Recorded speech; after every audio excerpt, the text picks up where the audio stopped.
Guarantee guarantee guarantee 4 channel 108 mega serial ಒಂದನ್ನು ನೋಡೋಣ ಅಂದರೆ ಮತ್ತೊಂದು ಮಿಸ್ಸಿಂಗು, ಒಂದಕ್ಕಿಂತ ಒಂದು ಸೂಪರ್ ಥ್ರಿಲ್ಲಿಂಗು, ನೋಡದೆ ಹೋದರೆ ಸಖತ್ ಫೀಲಿಂಗು. ಬೇಡ ಬಿಡ್ರಿ ಈ ಓವರ್ ಆ್ಯಕ್ಟಿಂಗು. ಅದಕ್ಕೋಸ್ಕರನೇ ನಿಮಗಾಗಿ ತೆರೆ ಮೇಲಿನ ಡ್ರಾಮಾ, ತೆರೆ ಹಿಂದಿನ ಹೈ ಡ್ರಾಮಾ, ಶೂಟಿಂಗ್ ಸೆಟ್ಟಿನ ಹಂಗಾಮ ಇದೆಲ್ಲವನ್ನ ಮಿಕ್ಸ್ ಮಾಡಿಕೊಡುವ ಮಿಕ್ಸ್ ಮಸಾಲ ಸೀರಿಯಲ್ ಸ್ಟಾರ್ಸ್. ನಾನು ನಿಮ್ಮ ಧನಶ್ರೀ.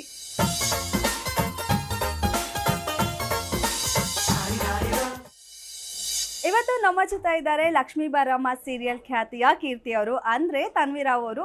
ಮನೆಯವರನ್ನ ಮಾತಾಡ್ಸ್ತಾ ಹೋಗೋಣ. ಹಾಯ್ ಮೇಡಮ್, ಹೇಗಿದ್ದೀರಾ? ಹಾಯ್, ತುಂಬ ಚೆನ್ನಾಗಿದೆ. ನೀವು ಹೇಗಿದ್ದೀರಾ? ನಾನು ಸೂಪರ್ ಆಗಿದ್ದೀನಿ. ಆ್ಯಕ್ಚುಲಿ ನಿಮ್ಮ serial last week wind up ಆಯಿತು ಆ್ಯಂಡ್ ಆಲ್ಮೋಸ್ಟ್ ಶೂಟಿಂಗ್ ಮುಗಿದು ಕೂಡ 1 ಮಂತ್ ಆಯಿತು. ಏನು ಮಾಡ್ತಿದ್ರಿ ಈ 1 ಮಂತ್? ಬೇರೆ ಸುಮಾರು ನರೇಷನ್ಸ್ ಕೇಳ್ತಾ ಇದ್ದೆ, ಕತೆಗಳು ಕೇಳ್ತಾ ಇದ್ದೆ, ಕೆಲವು ಲುಕ್ ಟೆಸ್ಟ್ಸ್ ಕೊಟ್ಟೆ. ಫ್ಯಾಮ್ಲಿ ಜೊತೆ 1 ವಾರ ಸ್ಪೆಂಡ್ ಮಾಡಿದೆ ಕಷ್ಟಪಟ್ಟು. ಆ್ಯಕ್ಚುಲಿ ಟೈಮ್ ಸಿಗ್ತಾ ಇಲ್ಲ. ಸೊ ಎಲ್ಲದ್ರ ಮಧ್ಯದಲ್ಲಿ ಹೋಗಿ ಮಂಗ್ಳೂರಿಗೆ ಹೋಗಿ 1 ವಾರ ಇದ್ದು ಬಂದೆ. ಇವಾಗ ವಾಪಸ್ ಇಲ್ಲಿಗೆ ಬಂದಿದ್ದೀನಿ. ಸ್ವಲ್ಪ ಇನ್ನೊಂದು ಪ್ರಾಜೆಕ್ಟ್ ಮಾಡ್ತಾ ಇದ್ದೀನಿ. ಸೊ ಅದ್ರದ್ದು ಸ್ವಲ್ಪ ಕೆಲಸ ನಡೀತಾ ಇದೆ, ಅದರಲ್ಲಿ ಸ್ವಲ್ಪ ಬಿಸಿ ಇದೆ. ಇಷ್ಟು ದಿನ ಸೀರಿಯಲ್ಸ್ ಮುಗಿಸಿ ಈಗ 1 ವೀಕ್ ಅಷ್ಟೇ ವೆಕೇಶನ್ ಹೋಗಿ ಬಂದಿದ್ದ? 1 ವೀಕ್ ಅಷ್ಟೇ ಸಿಕ್ಕಿದ್ದು ಸದ್ಯಕ್ಕೆ. ಸರಿ, ಓಕೆ. ಹಾಗಿದ್ರೆ ಈ ಸೀರಿಯಲ್ ಅವಕಾಶ ನಿಮಗೆ ಹೇಗೆ ಸಿಕ್ಕಿದ್ದು ಹಾಗಿದ್ರೆ? ಈ ಸೀರಿಯಲ್ ಆ್ಯಕ್ಚುಲಿ ನಾನು ರಾಧೇಶ್ಯಾಮ ಅಂತ ಒಂದು ಸೀರಿಯಲ್ ಮಾಡ್ತಾ ಇದ್ದೆ ಸ್ಟಾರಲ್ಲಿ. ಸೊ ಅದನ್ನು ನೋಡಿ ಈ ಪರ್ಟಿಕ್ಯುಲರ್ ಕ್ಯಾರೆಕ್ಟರ್, ಬಿಕಾಸ್ ಇದು ಸ್ವಲ್ಪ ಸಿಮಿಲರ್ ಇತ್ತಲ್ವಾ, ಅದರಲ್ಲಿ ರಾಧೆ ಸ್ವಲ್ಪ ಸೀರೆ ಹಾಕ್ಕೊಂಡು ತುಂಬ ಸಟಲ್ ಕ್ಯಾರೆಕ್ಟರ್ ಆಗೇ ಇತ್ತು. ಸೊ ಇದರಲ್ಲಿ ಲಕ್ಷ್ಮಿ ಪಾತ್ರಕ್ಕೆ ಅದನ್ನು ನೋಡಿ ರೆಫರ್ ಮಾಡಿದರು. ಆ್ಯಂಡ್ ಆ ಟೈಮಲ್ಲಿ ಸಂಪ್ರಥ್ವಿ ಅವರು ಡೈರೆಕ್ಟರ್ ಆಗಿದ್ದರು. ಸೊ ಅವರು ಶಿವು ಸರ್ ಅಂಡರ್, ನಮ್ಮ ರಾಧೇಶ್ಯಾಮ ಯಾರು ಡೈರೆಕ್ಟ್ ಮಾಡಿದ್ರು ಅವ್ರ ಅಂಡರ್ ಕೆಲಸ ಮಾಡಿದ್ರು. ಸೊ ಅವ್ರಿಗೆ ನನ್ನ ಪರಿಚಯ ಇತ್ತು, ರಾಧೇಶ್ಯಾಮದಲ್ಲಿ ನೋಡಿ ಪರಿಚಯ ಇತ್ತು. ಸೊ ಆ ರೀತಿ ಅವ್ರು ಕರೆದಿದ್ರು. ಲಕ್ಷ್ಮಿಗೆ ಆಡಿಷನ್ ಕೊಟ್ಟಿದ್ದೆ. ಬಟ್ ಅವ್ರಿಗೆ ಈ ಕಣ್ಣು ಸ್ವಲ್ಪ ಸೆಟ್ ಆಗಿರಲಿಲ್ಲ. ಸೊ ಚಾನಲ್ ಕಡೆಯಿಂದಲೂ ಕಾಲ್ ಮಾಡಿ, ಕಣ್ಣು ಒಂಚೂರು ಲೆನ್ಸ್ ಯೂಸ್ ಮಾಡ್ಬೋದಾ, ಬ್ಲ್ಯಾಕ್ ಲೆನ್ಸ್ ಯೂಸ್ ಮಾಡಿದ್ರೆ ನಮಗೆ ಪರ್ಫೆಕ್ಟ್ ಆಗಿದೆ, ನಿಮ್ಮದು ಡೈಲಾಗ್ ಡೆಲಿವರಿ ಎಲ್ಲ ನಮಗೆ ಇಷ್ಟ ಆಯಿತು, ಬಟ್ ನಮಗೆ ಕಣ್ಣೊಂದು ಸರಿ ಹೋಗ್ತಾ ಇಲ್ಲ ಈ ಪಾತ್ರಕ್ಕೆ ಅಂತಂದರು. ನನಗೇನಾಗಿತ್ತು ಅಂದರೆ ರಾಧೇಶ್ಯಾಮದಲ್ಲಿ ತುಂಬ ಮೆಡಿಕಲಿ ತುಂಬ ಪ್ರಾಬ್ಲಮ್ ಆಗಿಬಿಟ್ಟಿತ್ತು. ಫಾರ್ ಮಂತ್ಸ್ ಆಲ್ ಟುಗೆದರ್ ನಾನು ಲೆನ್ಸ್ ಹಾಕ್ಕೊಳ್ಳೋದು, ಅಳೋದು, ಇಡೀ ದಿನ ಸೆಟ್ಟಲ್ಲಿ ಅಳ್ತಾನೇ ಇರ್ತಿದ್ದೆ. ಬಿಕಾಸ್ ನಂಗೆ ಸೆಟ್ಟೇ ಆಗ್ತಾ ಇರಲಿಲ್ಲ, ಅಲರ್ಜಿಕ್ ರಿಯಾಕ್ಷನ್ ಶುರು ಆಗಿತ್ತು. ಸೊ ನನಗೆ ಡಾಕ್ಟರ್ ಯೂಸ್ ಮಾಡಬೇಡಿ, ರೆಗ್ಯುಲರ್ಲಿ ಲೆನ್ಸ್ ಯೂಸ್ ಮಾಡಲೇಬೇಡಿ ಅಂತ ಹೇಳಿಬಿಟ್ಟಿದ್ರ. ಅದಕ್ಕೆ ನಾನು ಆ ಕಾರಣಕ್ಕೆ ಆಗಲ್ಲ ಅಂದಿದ್ದೆ. ಅದಾಗಿ ನಾನು ಆ್ಯಕ್ಚುಲಿ ತೆಲುಗು ಅಲ್ಲಿ ಇನ್ನೊಂದು ಪ್ರಾಜೆಕ್ಟ್ ತೊಗೊಂಡು ಅದರದ್ದು ಪ್ರೋಮೋ ಎಲ್ಲ ಶೂಟ್ ಆಗಿ ಅದೇನೋ ಪ್ರಾಬ್ಲಮ್ ಆಗಿ ಅದು ನಿಂತು ಹೋಗಿ, ಆಮೇಲೆ ತಮಿಳಲ್ಲೇನೋ ಬಂದು ಅದೆಲ್ಲ ನಡೀತಾ ಇತ್ತು. ಅದ್ರ ಮಧ್ಯದಲ್ಲಿ ಮತ್ತೆ ಇವ್ರು ಕಾಲ್ ಮಾಡಿ, ಕೀರ್ತಿ ಅಂತ ಇದೇ ಸೀರಿಯಲ್ಗೆ ಇನ್ನೊಂದು ಪಾತ್ರ ಇದೆ, ಅದಕ್ಕೆ ನೀವು ಸೂಟ್ ಆಗ್ತೀರಾ ಅಂತ ನಮ್ಗೆ ಅನಿಸ್ತಾ ಇದೆ, ಅದು ಮಾಡ್ತೀರಾ ಅಂತ ಕೇಳಿದ್ರು.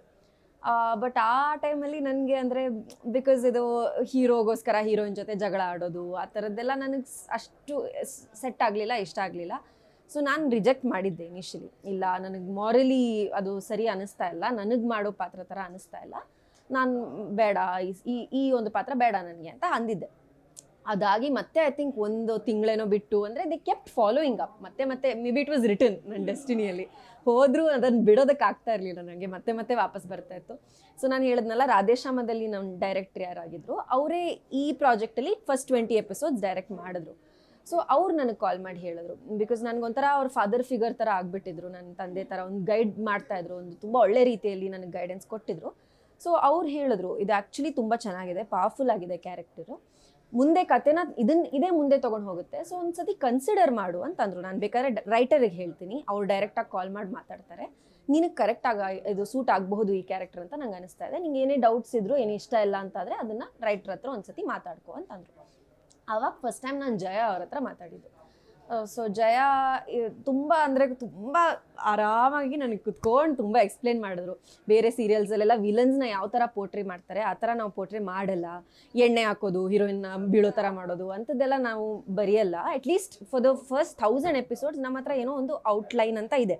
ಸೊ ನಾವು ಅದ್ರ ಪ್ರಕಾರ ಹೋಗ್ತೀವಿ. ಇದು ಕೀರ್ತಿನ ಇನ್ಫ್ಯಾಕ್ಟ್ ವಿಲನ್ ಥರ ನಾವು ನೋಡ್ತಾನೇ ಇಲ್ಲ, ಅವಳದೇನೋ ಕಥೆ ಇದೆ, ಆ ಕಥೆಯಲ್ಲಿ ಅವಳಿಗೇನೋ ಆಗಿದೆ, ಅದಕ್ಕೆ ಸರಿಯಾಗಿ ಅವಳು ಏನೋ ಒಂದು ರಿಯಾಕ್ಟ್ ಮಾಡ್ತಿದ್ದಾಳೆ ಅನ್ನೋ ಥರನೇ ಬರ್ಕೊಂಡು ಹೋಗ್ತೀವಿ ನಾವು. We are not looking at it as ಲಕ್ಷ್ಮಿಗೇನೋ ತೊಂದರೆ ಕೊಡೋ ಥರ ಈ ಕ್ಯಾರೆಕ್ಟರ್ ಇರೋದು ಅನ್ನೋ ಥರ ಇಲ್ಲ ಅಂತ ನನಗೆ ತುಂಬ ಕುತ್ಕೊಂಡು ಎಕ್ಸ್ಪ್ಲೇನ್ ಮಾಡಿದ್ರು.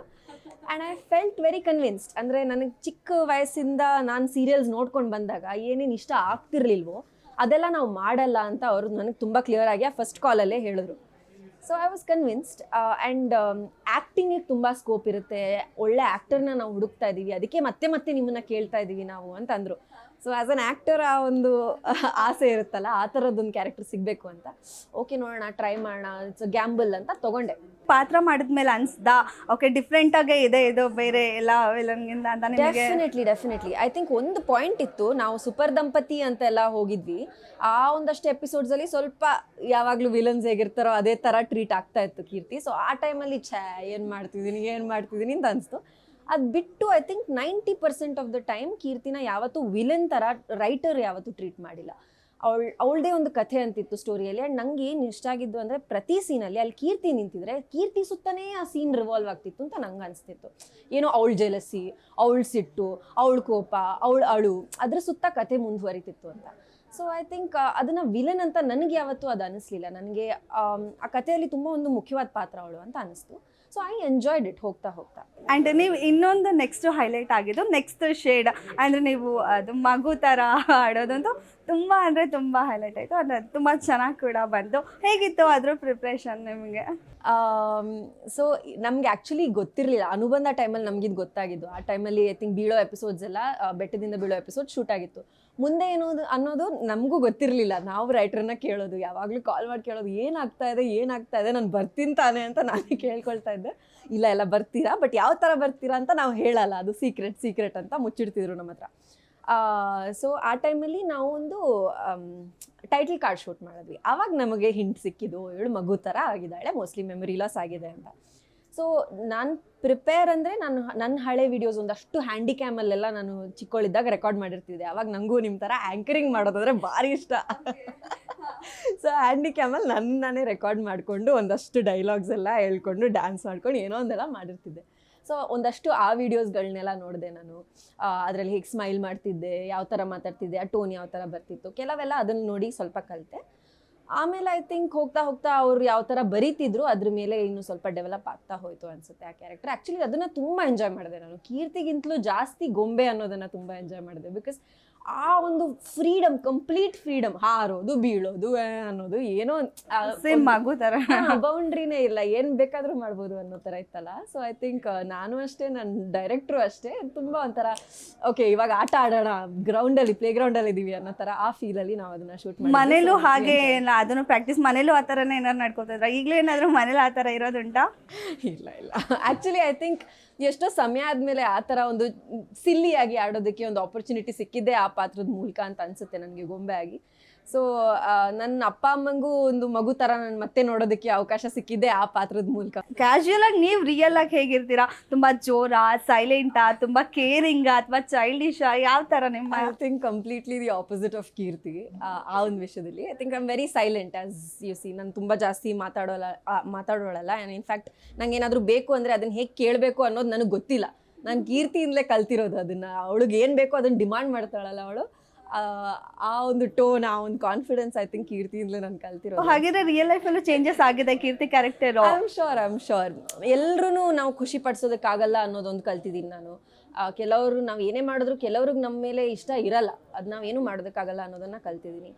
ಕಾನ್ಫಿಡೆಂಟಾಗಿ ನಂಗೆ ಏನು ಬೇಕು ಅನ್ನೋದನ್ನು ಕೇಳೋದನ್ನು ನಾನು ಕೀರ್ತಿಯಿಂದಲೇ ಕಲ್ತಿರೋದು ಅನಿಸುತ್ತೆ. ಆ್ಯಂಡ್ ಮೊಮೆಂಟಲ್ಲಿ ಎಂಜಾಯ್ ಮಾಡೋದು, ಲೈಫ್ನ ಎಂಜಾಯ್ ಮಾಡೋದು ನಾನು ಗೊಂಬೆಯಿಂದ ಕಲ್ತಿರೋದು ಅನಿಸುತ್ತೆ. ಸೊ ಡೆಫಿನೆಟ್ಲಿ ನಾನಂತೂ ಚೇಂಜ್ ಆಗಿದ್ದೀನಿ. But I am a very silent person. Otherwise ನಾನು ತುಂಬ ಜಾಸ್ತಿ ಮಿಂಗಲ್ ಆಗೋದಾಗಲಿ ಆ ರೀತಿ ಅಲ್ಲ. ನಾನು ನನ್ನಷ್ಟಕ್ಕೆ ಎದ್ಬಿಡ್ತೀನಿ, ಯಾವುದೊಂದು ಪುಸ್ತಕ ಓದ್ಕೊಂಡು ಒಂದು ಮೂಲೆಯಲ್ಲಿ ಇರ್ತೀನಿ. ಈಗ ನೀವು ನೆಕ್ಸ್ಟ್ ಇದೇನಾದ್ರು ಪಾತ್ರ ಮಾಡಬೇಕು ಅಂತ ಏನಾದ್ರು ಪರ್ಟಿಕ್ಯುಲರ್ ಆಗಿದೆಯಾ? ಈ ಥರ ಪಾತ್ರ ಮಾಡಬೇಕು ಅಂತ ಏನಾದರೂ ನಿಮಗೆ? ಐ ಥಿಂಕ್ ಪ್ರಾಬ್ಲಮ್ ಏನಂದ್ರು ಅಂದರೆ ಟೆಲಿವಿಷನ್ ಇಂಡಸ್ಟ್ರಿಯಲ್ಲಿ ಒಂದು ಫಾರ್ಮ್ಯುಲಾ ಇರುತ್ತೆ, ಈ ಥರ ಫಾರ್ಮ್ಯುಲಾ ವರ್ಕೌಟ್ ಆಗುತ್ತೆ ಅನ್ನೋದಿರುತ್ತೆ. ಸೊ ತುಂಬ ಜಾಸ್ತಿ ಡಿಫ್ರೆಂಟ್ ರೋಲ್ಸ್ ಎಕ್ಸ್ಪೆಕ್ಟ್ ಮಾಡೋದಕ್ಕೂ ಆಗಲ್ಲ ಅಂತ ನನಗನ್ಸುತ್ತೆ. ಬಿಕಾಸ್ ಒಂದು ಹೀರೋಯಿನ್ ಅಂತಂದಾಗ ಅಥವಾ ಒಂದು ಮೇನ್ ಕ್ಯಾರೆಕ್ಟರ್ ಅಂತಂದಾಗ ಜನ ಈ ರೀತಿಯಾಗಿರಬೇಕು ಅಂತ ಎಕ್ಸ್ಪೆಕ್ಟ್ ಮಾಡ್ತಾರೆ. ಸೊ ಅದರಲ್ಲಿ ನನಗೆ ಬರ್ತಾ ಇರೋ ಕಥೆಗಳಲ್ಲಿ ಡಿಫ್ರೆಂಟಾಗಿ ನಾನು ಏನು ಮಾಡಿಲ್ಲ ಇಲ್ಲಿ ತನಕ, ನಾನು ಫ್ರೆಶ್ ಆಗಿ ಏನು ಮಾಡ್ಬೋದು, ಯಾವ ಥರ ಎಕ್ಸ್ಪೆರಿಮೆಂಟ್ ಮಾಡ್ಬೋದು ಅನ್ನೋದನ್ನು ಹುಡುಕ್ತಾ ಇದ್ದೀನಿ ಹೊರತು ಪರ್ಟಿಕ್ಯುಲರ್ ಆಗಿ ಈ ಥರ ಕ್ಯಾರೆಕ್ಟರ್ ಮಾಡಬೇಕು ಅನ್ನೋದಕ್ಕೆ ಆ ಆಪರ್ಚುನಿಟಿ ಅಟ್ಲೀಸ್ಟ್ ಟಿ ವಿಯಲ್ಲಿ ನನಗಿಲ್ಲ ಅನಿಸುತ್ತೆ. ಮೇ ಬಿ ಏನಾದರೂ ಬಂದರೆ may be I will explore ಆ ರೀತಿಯಲ್ಲಿ. ಬಟ್ ಅದು ನಾನು ಇನ್ನೂ ಆರಾಮಾಗಿ ತೊಗೋಬೋದು. ನಾನು ಬೇಕು ಅಂದರೆ ಮಾಡ್ಬೋದು, ಬೇಡ ಅಂದರೆ ಬಿಡ್ಬೋದು. ಇನ್ನೂ ಫ್ರೀಡಮ್ ಆ ಒಂದು ಮೂವಿ ಇಂಡಸ್ಟ್ರಿಯಲ್ಲಿ ನನಗಿದೆ. ಈ ಸೀರಿಯಲಲ್ಲಿ ಅಷ್ಟೊಂದು ಸರಿ ನೀವು ಬೀಳ್ತಿದ್ರಿ, ಸಾಯ್ತಿದ್ರಿ, ಲಕ್ಷ್ಮಿಯವರು ಬೀಳ್ತಿದ್ರು, ಸಾಯ್ತಿದ್ರು, ಮತ್ತೆ ಹುಟ್ಟಿ ಬರ್ತಿದ್ರಿ, ಅದು ಹೇಗೆ ಸಾಧ್ಯ ಅಂತ ತುಂಬ ಡೌಟ್ಸ್ ಇದೆ. ಐ ಥಿಂಕ್ ಲಕ್ಷ್ಮಿ ಸಾಯಲಿಲ್ಲ, ಲಕ್ಷ್ಮಿ ನಾನು ಸೇವ್ ಮಾಡಿದೆ, ನಾನೊಬ್ಬಳೇ ಆ ಥರ ಒಂದು ಮಿರಕಲ್ಲಿಂದ ಹೊರಗೆ ಬಂದಿರೋದು. ಬಟ್ ಐ ಮೀನ್ ಅವ್ರು ಎಲ್ಲಿ ಬಿದ್ದೆ, ಎಷ್ಟು ಮೇಲಿಂದ ಎಷ್ಟು ಕೆಳಗೆ ಬಿದ್ದೆ ಅನ್ನೋದು ತೋರಿಸ್ಲಿಲ್ಲ.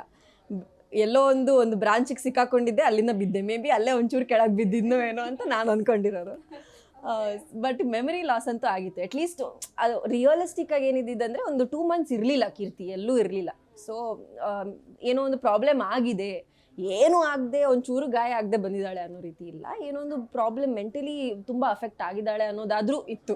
ಸೊ ಅಟ್ಲೀಸ್ಟ್ ಆ ಒಂದು ರೀತಿಯಲ್ಲಿ ನನಗೊಂದು ಓಕೆ ಫೈನ್ ಏನೋ ಆಗಿದೆ, ಅಲ್ಲಿ ಒಂದು ಲಾಜಿಕ್ ಎಲ್ಲ ಸಿಕ್ತು ಅಂತ ಸಮಾಧಾನ ಮಾಡ್ಕೊಂಡ್ರಿ. ಬಟ್ ಐ ಮೀನ್ ಜನರು ಎಕ್ಸ್ಪೆಕ್ಟ್ ಮಾಡ್ತಾ ಇದ್ರಲ್ಲ, ಅದೇ ವಾಂಟೆಡ್ ಕೀರ್ತಿ ಬ್ಯಾಕ್, ಅಷ್ಟು ತುಂಬ ಪ್ರೀತಿಯಿಂದ ಕೇಳ್ಕೊಳ್ತಾ ಇದ್ರು. So obviously they wanted to get her back. But ರೈಟರ್ಸ್ಗೆ ಅದು ಕೂಡ ಇತ್ತು, ಸಡನ್ನಾಗಿ ಮಗು ಥರ ಬಂದರೆ ಜನ ಅಕ್ಸೆಪ್ಟ್ ಮಾಡಲ್ವೇನೋ ಅಂತ. ಸ್ಟಾರ್ಟಿಂಗಲ್ಲಿ ಆ್ಯಕ್ಚುಲಿ ಮಗು ಅಂತ ತೋರಿಸ್ಲಿಲ್ಲ, ಕೀರ್ತಿ ಥರನೇ ಅಂತ ತೋರಿಸಿದ್ರು. ಒಂದು ಚೂರು ಹಿಂಟ್ಸ್ ಕೊಡ್ತಾಯಿದ್ರು, ಇವಳಿಗೆ ಏನೋ ಒಂದಾಗಿದೆ, ಏನೋ ಡಿಫ್ರೆಂಟ್ ಆಗಿದೆ ಅಂತ. ದೆನ್ ದೇ ರಿವೀಲ್ಡ್ ಓಕೆ ಮಗು ಥರ ಆಗಿದೆ. ಗ್ಯಾರಂಟಿ ನ್ಯೂಸ್, ಸುದ್ದಿ ಖಚಿತ, ನ್ಯಾಯ ನಿಶ್ಚಿತ.